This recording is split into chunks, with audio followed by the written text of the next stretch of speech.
দ্বিতীয় অধ্যায়, দিব্যভাব এবং দিব্য সেবা। রোমহর্ষণ পুত্র উগ্রশ্রবা শৌনকাদি ব্রাহ্মণদের সেই সব প্রশ্নে সম্পূর্ণরূপে পরিতৃপ্ত হয়ে তাদের ধন্যবাদ জানালেন এবং তাদের প্রশ্নের উত্তর দিতে শুরু করলেন। শ্রীল সুত গোস্বামী বললেন, আমি সেই মহর্ষিকে আমার প্রণতি নিবেদন করছি, যিনি সমস্ত জীবের হৃদয়ে প্রবেশ করতে পারেন।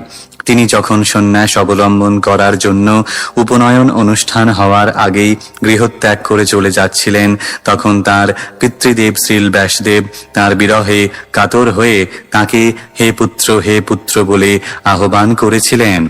তখন তার ভাবনায় তন্ময় বৃক্ষরাজিও বিরহ কাতর পিতার ব্যথায় ব্যথিত হয়ে প্রত্যুত্তর করেছিল।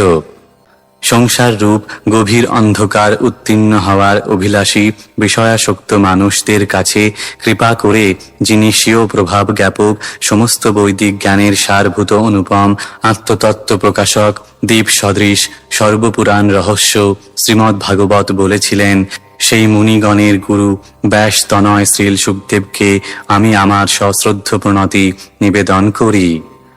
সংসার বিজয়ী গ্রন্থ শ্রীমদ্ ভাগবত উচ্চারণ করার পূর্বে পরমেশ্বর ভগবান নারায়ণ সর্বশ্রেষ্ঠ মানুষ নরনারায়ণ ঋষি নামক ভগবত অবতার বিদ্যা দেবী সরস্বতী এবং ব্যাসদেবকে আমি আমার সশ্রদ্ধ প্রণতি নিবেদন করি। হে ঋষিগণ, আপনারা আমাকে যথার্থ প্রশ্নই জিজ্ঞাসা করেছেন। আপনাদের প্রশ্নগুলি অতি উত্তম, কেননা সেগুলি কৃষ্ণ বিষয়ক এবং তাই তা জগতের মঙ্গল সাধন করে। এই ধরনের পরিপ্রশ্নের দ্বারাই কেবল আত্মা সম্পূর্ণরূপে প্রসন্ন হয়। সমস্ত মানুষের পরম ধর্ম হচ্ছে সেই ধর্ম যার দ্বারা ইন্দ্রিয়জাত জ্ঞানের অতীত শ্রীকৃষ্ণে অহেতুকী এবং অপ্রতিহতা ভক্তি লাভ করা যায়। সেই ভক্তি বলে অনর্থ নিবৃত্তি হয়ে আত্মা যথার্থ প্রসন্নতা লাভ করে।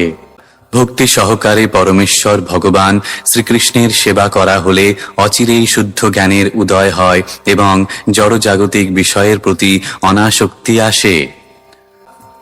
স্বীয় বৃত্তি অনুসারে বর্ণাশ্রম পালন রূপ স্বধর্ম অনুষ্ঠান করার ফলেও যদি পরমেশ্বর ভগবানের মহিমা শ্রবণ কীর্তনে আসক্তির উদয় না হয়, তাহলে তা বৃথাশ্রম মাত্র। সমস্ত ধর্মের উদ্দেশ্যই হচ্ছে চরম মুক্তি লাভ করা, তা কখনো জড় বিষয় লাভের আশায় অনুষ্ঠান করা উচিত নয়। অধিকন্তু তত্ত্বদ্রষ্টা মহর্ষিরা নির্দেশ দিয়ে গেছেন যে যারা পরম ধর্ম অনুষ্ঠানে যুক্ত হয়েছেন তারা যেন কখনোই ইন্দ্রিয় সুখ ভোগের উদ্দেশ্যে জড়জাগতিক লাভের প্রত্যাশী না হন। ইন্দ্রিয় সুখ ভোগকে কখনোই জীবনের উদ্দেশ্য বলে গ্রহণ করা উচিত নয়। সুস্থ জীবন যাপন করা অথবা আত্মাকে নির্মল রাখার বাসনায় কেবল করা উচিত। কেননা মানব জীবনের উদ্দেশ্য হচ্ছে পরম তত্ত্ব সম্বন্ধে অনুসন্ধান করা, এছাড়া অন্য কোনো উদ্দেশ্য নিয়ে কর্ম করা উচিত নয়। যা অদ্বয় জ্ঞান অর্থাৎ এক এবং অদ্বিতীয় বাস্তব বস্তু, জ্ঞানীগণ তাকেই পরমার্থ বলেন। সেই তত্ত্ববস্তু ব্রহ্ম, পরমাত্মা ও ভগবান এই ত্রিবিধ সংজ্ঞায় সঙ্গীত বা কথিত হন। অপ্রাকৃত বস্তুতে সুদৃঢ় ও নিশ্চয় বিশ্বাসযুক্ত মুনিগণ জ্ঞান এবং বৈরাগ্যযুক্ত হয়ে শাস্ত্র শ্রবণজনিত উপলব্ধি অনুসারে ভগবানের প্রতি প্রেমময়ী সেবার দ্বারা তাদের শুদ্ধ হৃদয়ে পরমাত্মারূপে সেই তত্ত্ববস্তুকে দর্শন করেন। হে দ্বিজশ্রেষ্ঠ, তাই সিদ্ধান্ত করা হয়েছে যে স্বীয় প্রবণতা অনুসারে বর্ণাশ্রম ধর্ম পালন করার মাধ্যমে পরমেশ্বর ভগবান শ্রীহরির সন্তুষ্টি বিধান করাই হচ্ছে স্বধর্মের চরম ফল। তাই একাগ্র চিত্তে নিরন্তর ভক্তবৎসল ভগবানের মহিমা শ্রবণ কীর্তন স্মরণ এবং তাঁর আরাধনা করা কর্তব্য। পরমেশ্বর ভগবানের অনুসরণ রূপ তরবারির দ্বারা যথার্থ জ্ঞানী পুরুষেরা কর্মবন্ধন ছেদন করেন। তাই সেই ভগবানের কথায় কেই বা রতিযুক্ত হবে না। হে ব্রাহ্মণ ঋষিগণ, সব রকমের পাপ থেকে সম্পূর্ণভাবে মুক্ত ভগবত ভক্তদের সেবা করার ফলে মহৎ সেবা সাধিত হয়। এই ধরনের সেবার ফলে কৃষ্ণ কথা শ্রবণে আসক্তির উদয় হয়। পরমেশ্বর ভগবান শ্রীকৃষ্ণ, যিনি পরমাত্মা রূপে সকলের হৃদয়ে বিরাজ করেন এবং যিনি হচ্ছেন সাধুবর্গের সুহৃদ, তিনি তার পবিত্র কথা শ্রবণ এবং কীর্তনে রতিযুক্ত ভক্তদের হৃদয়ের সমস্ত ভোগ বাসনা বিনাশ করেন। নিয়মিতভাবে শ্রীমদ্ ভাগবত শ্রবণ করলে এবং ভগবানের শুদ্ধ ভক্তের সেবা করলে হৃদয়ের সমস্ত কলুষ সম্পূর্ণরূপে বিনষ্ট হয় এবং তখন উত্তম শ্লোকের দ্বারা বন্দিত পরমেশ্বর ভগবান শ্রীকৃষ্ণের প্রতি প্রেমময়ী ভক্তি সুদৃঢ় রূপে প্রতিষ্ঠিত হয়। যখন হৃদয়ে নৈষ্ঠিকী ভক্তির উদয় হয় তখন রজ ও তমগুণের প্রভাবজাত কাম, ক্রোধ, লোভ ইত্যাদি রিপুসমূহ হৃদয় থেকে বিদূরিত হয়ে যায়। তখন ভক্ত সত্ত্বগুণে অধিষ্ঠিত হয়ে সম্পূর্ণরূপে প্রসন্ন হন। এইভাবে শুদ্ধ সত্ত্বে অধিষ্ঠিত হয়ে ভক্তিযোগে যুক্ত হওয়ার ফলে যার চিত্ত প্রসন্ন হয়েছে তিনি সব রকম জড়বন্ধন মুক্ত হয়ে ভগবতত্ত্ব বিজ্ঞান উপলব্ধি করেন। আত্মার আত্মা পরমাত্মা ভগবানকে দর্শন হলে হৃদয় গ্রন্থি ছিন্ন হয়, সমস্ত সংশয় দূর হয় এবং সমস্ত কর্মফল ক্ষয়প্রাপ্ত হয়।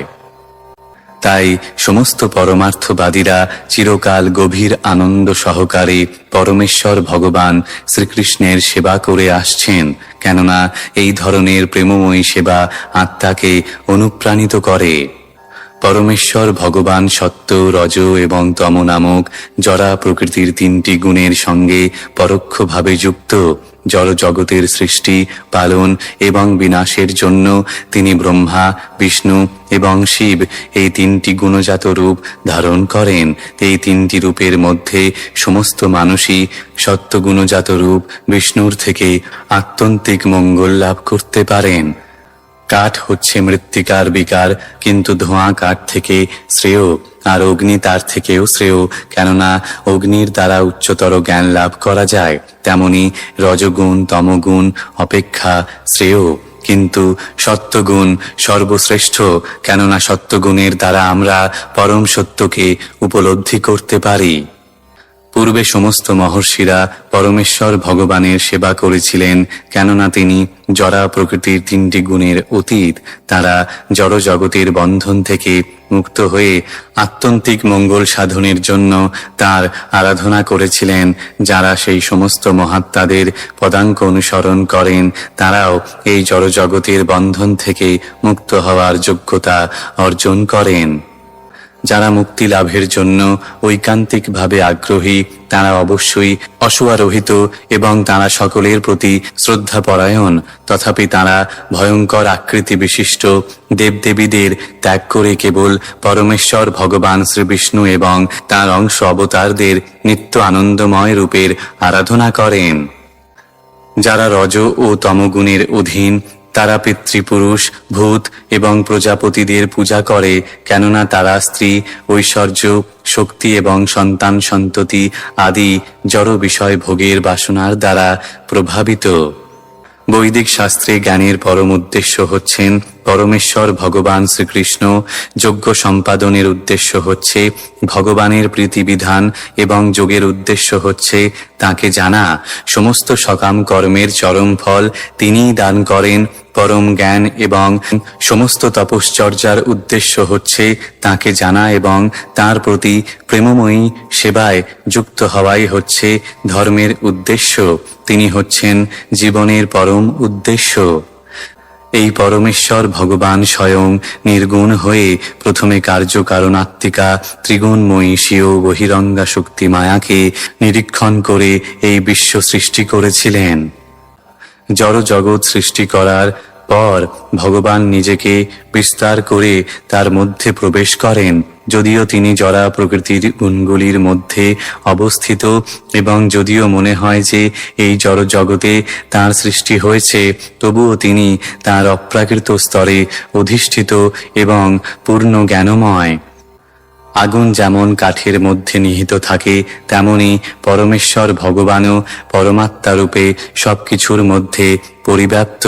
যদিও তিনি অদ্বিতীয় পরম পুরুষ, তবুও মনে হয় তিনি যেন নানা রূপে প্রকাশিত হয়েছেন। পরমাত্মা প্রকৃতির গুণের দ্বারা প্রভাবিত তাঁর সৃষ্ট জীবেদের দেহে প্রবেশ করেন এবং সূক্ষ্ম মনের দ্বারা তাদের এই সমস্ত গুণগুলির প্রতিক্রিয়া ভোগ করান। এইভাবে সমস্ত জগতের প্রতি দেবতা, মনুষ্য এবং পশু অধ্যুষিত সমস্ত গ্রহলোকগুলি প্রতিপালন করেন। বিভিন্ন অবতারে তিনি তাঁর লীলাবিলাস করে বিশুদ্ধ সত্ত্বেও অধিষ্ঠিত জীবসমূহকে উদ্ধার করেন। ইতি দিব্যভাব এবং দিব্য সেবা নামক শ্রীমদ্ ভাগবতের প্রথম স্কন্ধের দ্বিতীয় অধ্যায়ের ভক্তি বেদান্ত তাৎপর্য।